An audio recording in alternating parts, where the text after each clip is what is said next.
Hey everyone and welcome back to Call of Duty Mobile In Depth. This is the long-awaited sniper rifle comparison video between the Arctic 50, the LQ-33, and the Locus. These three are probably the most used sniper rifle in ranked and competitive. Let's begin with probably the most talked about stat regarding sniper rifles, ADS time.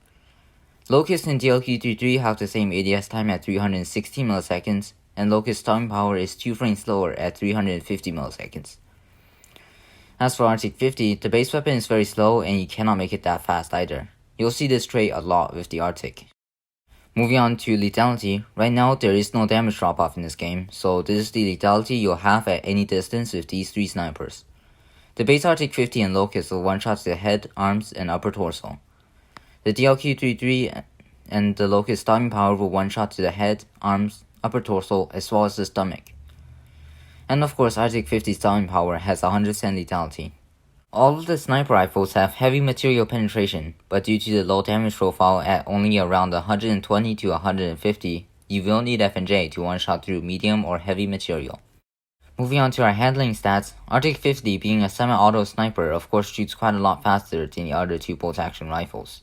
Worth noting here is that the fire rate difference between DLQ-33, Locus, and Locus starting power is actually somewhat noticeable.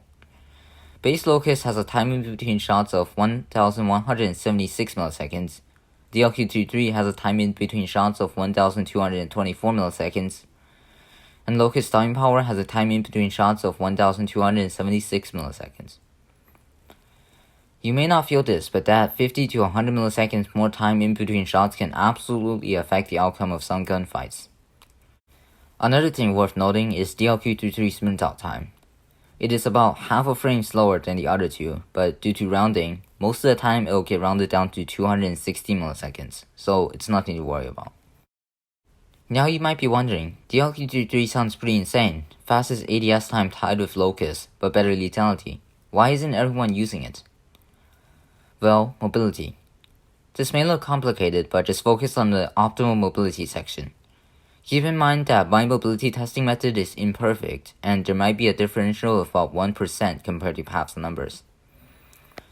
Anyways, a fully decked out Locus moves about 7% faster than the DLQ-33. That is a lot. That is more than 2/3 of a lightweight. This is largely because unlike the Locus and Arctic 50, the LQ-33 light barrel does not provide mobility benefits, which is a good thing because that's one of the primary things keeping it somewhat balanced. Also, another thing worth noting here is that Arctic 50's starting power magazine reduces mobility by quite a lot despite not saying so in the in-game stats.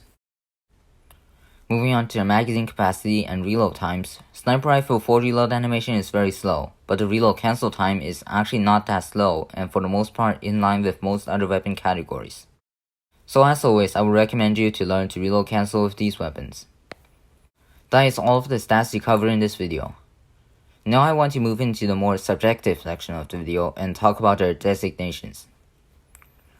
The Arctic 50 is designed for passive playstyle and traditional sniping. The slow handling speed and the semi-automatic firing capabilities is just recipe for a camping weapon, and I think most people will agree with me on this one. Now the most controversial part of the video, the LQ-33 versus Locus starting power. Let's get the LQ-33 out of the way first. It is best used in search and destroy. Here's why. Mobility isn't as important in S&D, and you can use a suppressor on it while still using FNJ and all of the ADS speed attachments. You cannot do that with the Locus. But you can do it with the Arctic, and most people will agree that the Arctic is the best sniper for S&D as far as non-aggressive playstyle goes. So, the LQ-33 is kind of in an awkward position. And to be honest, I don't really know why you would use it over the Locus or Arctic 50 in a competitive environment. But if you like it, I'm not going to stop you from using it because as Pav said, having fun is more important than meta. Now, whether to use Locus with starting power or without starting power. Most snipers will tell you that starting power is life because it makes your shots more consistent. However, due to the mobility drawbacks and the removal of either FNJ or an ADS speed attachment, the actual trade-off is much more severe than what it seems to be. You can use starting power with 4-stack ADS speed, but then wallbang one-shot kill is remarkably inconsistent, which is a big concern against other snipers where they can use FNJ. You can also use stopping power with 3-stack ADS speed and FNJ, usually sacrificing the tack laser. This is not a bad idea, but it will be quite noticeably slower compared to DLQ33 in terms of ADS speed.